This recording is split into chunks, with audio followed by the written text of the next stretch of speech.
bawah ya. Ya, yang diutamakan Pasti akan terjadi itu Mas Yunus. pasti. Lama nggak kira-kira penglihatannya panjenengan yang dirasakan Ya, kira-kira? ini Di bawah 5 tahun nggak kira-kira? untuk mempersiapkan lebih awal aja. Hmm, Jangan sampai kita terlambat menyadari. iya, iya, iya, iya. Siap. Nah, karena gimana ya? Ya kadang-kadang itu kebenaran tuh di mata Tuhan ya. Kebenaran tuh ada di Tuhan ya. Kalau saya melihatnya sih nggak lama. Nggak lama. Jadi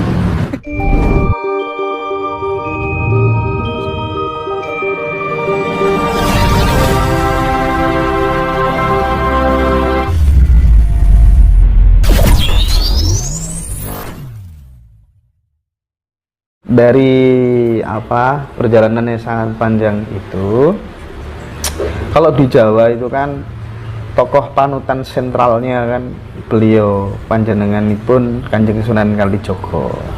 Pernah nggak ditemui beliau lewat mimpi atau kemudian lewat kasunyatan gitu, wujud physically gitu, pernah nggak Mas? kalau saya dulu waktu posisi di rumah saya, kakak saya di Nganjuk. ya, saya tuh nonton TV. Iya.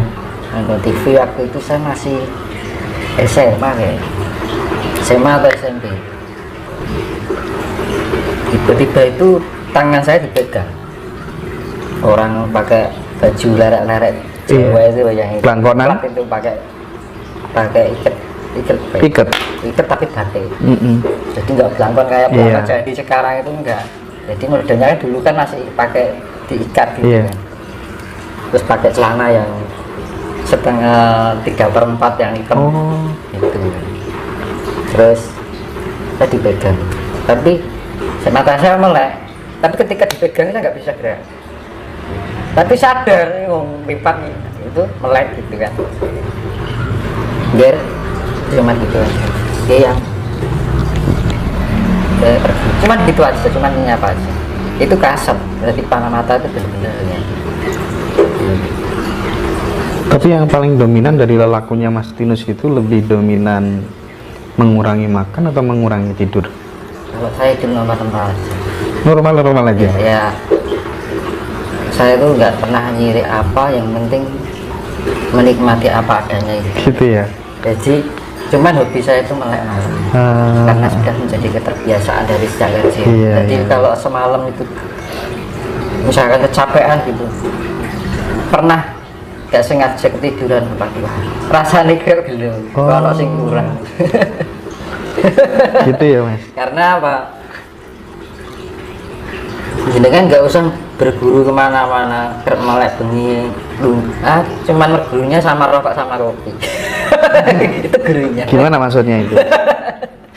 Penting itu. Iya kan, otomatis kan orang rokok, tapi pikirannya kan mesti kita mau nggak mau kan berbicara dengan diri sendiri. Oh itu jelas self talk gitu ya. Itulah orang yang buat diri kita menjadi pintar itu adalah sering kali lah berbicara dengan diri kita sendiri. Iya Mas, sepakat saya kalau soal itu.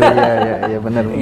Nggak, artinya gini Mas ya, saya ingin menekankan kepada semuanya Mas, karena sekarang ini mayoritas orang ketika ada masalah itu Mas, mentok pusing dengan masalahnya, itu larinya mesti cari orang pintar.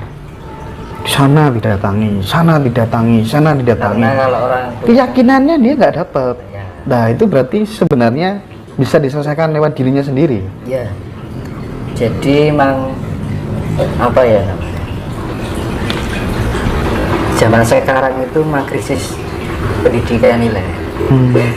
Jadi pendidikan nilai dalam arti gimana ya, orang sekarang kan untuk lebih banyak ke eksternal daripada internal. Betul. Iya kan? Belajarnya keluar daripada ke dalam gitu. Ketika dapat terpaan itu kan otomatis internal juga kena. Padahal internalnya kosong. Padahal sekolah itu belajarnya masuk ke dalam ya Mas. Nah itu yang menjadi konsep, ini menjadi konsep penting. Konsep penting mana ketika besok ini kan akan ada perubahan apa namanya, peradaban. Ya, di peradaban baru itu nanti ada konsep, itu penglihatan saya sendiri ya. Iya. Ada konsep, jadi misalkan pendidikan anak sekolah gitu, Iya. itu dari sejak dini, dari sekecil itu sudah diajari tentang pendidikan nilai. Apa tuh pendidikan nilai? Itu biar orang itu memahami tentang kesejahteraan hidup.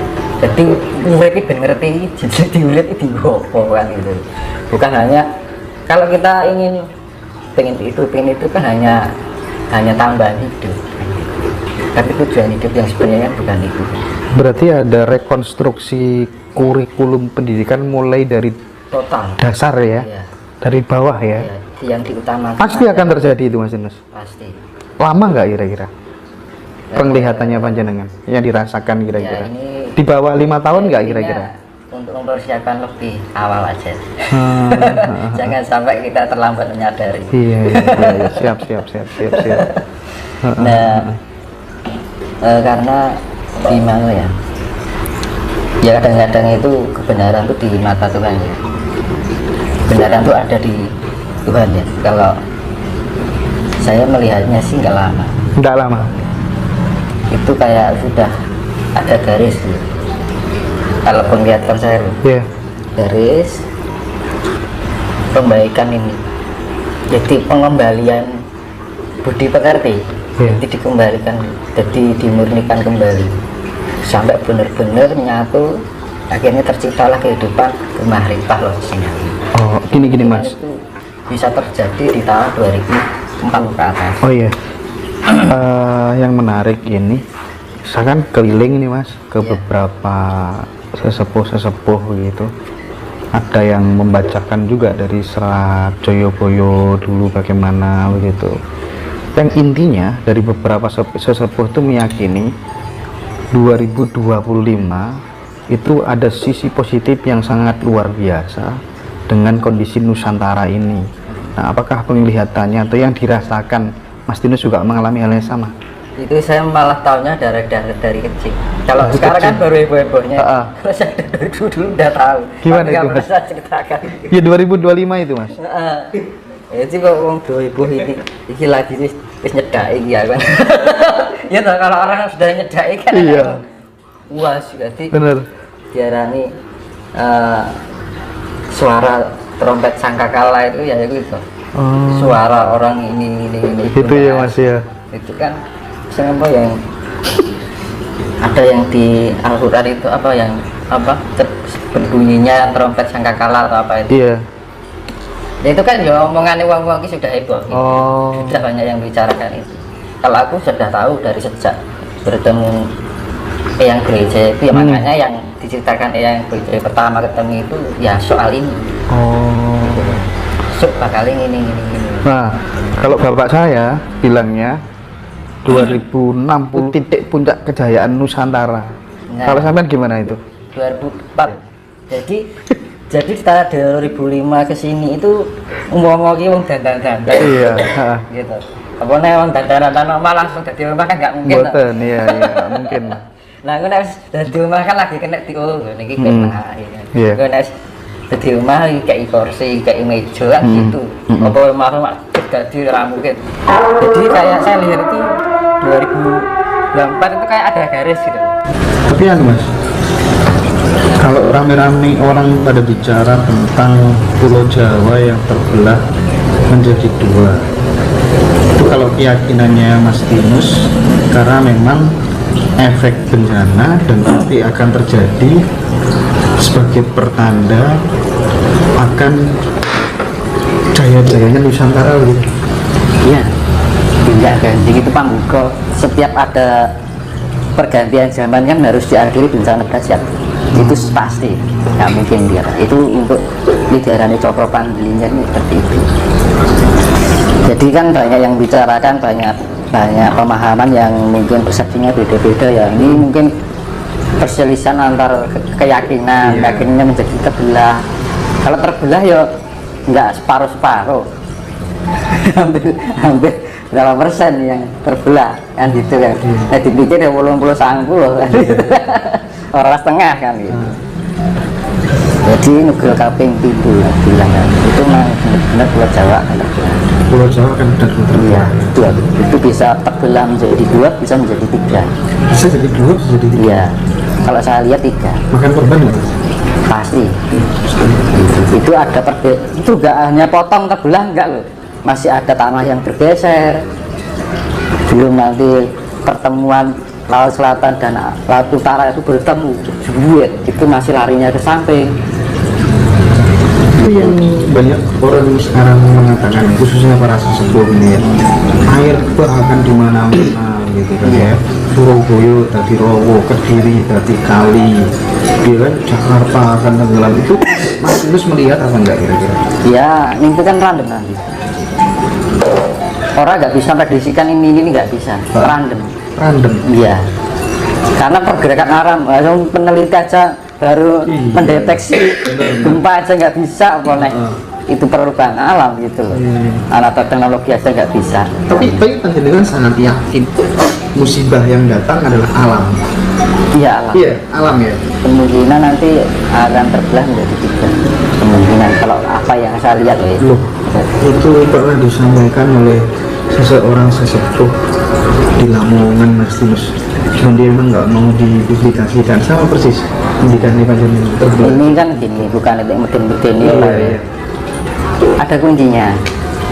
Kuncinya PB selamat kan gitu nih digulai lagi saat itu terjadi kita sudah punya tameng supaya selamat gitu. Nah, gini, saya ibaratkan ya, ini misalkan sepeda ontel, ini ada catnya ya, kan catnya warna pink Iya. Ketika di melewat jalan yang kotor pasti ketempelan kotor ya, kotoran ya. Perjalanannya kan dia penuh dengan kotoran ya, roget. Nah kita bersihkan yang apa namanya, yang jatuh dari badan sepeda ini apa, pasti kotorannya kan. Tapi catnya kan enggak, catnya masih melekat di rangka sepeda. Itu artinya jadi cat karo longkok kok jadi siji nyawiji. Jadi kuncinya adalah kita menyatukan diri dengan alam. Menyatukan diri dengan alam. Rasional. Siap.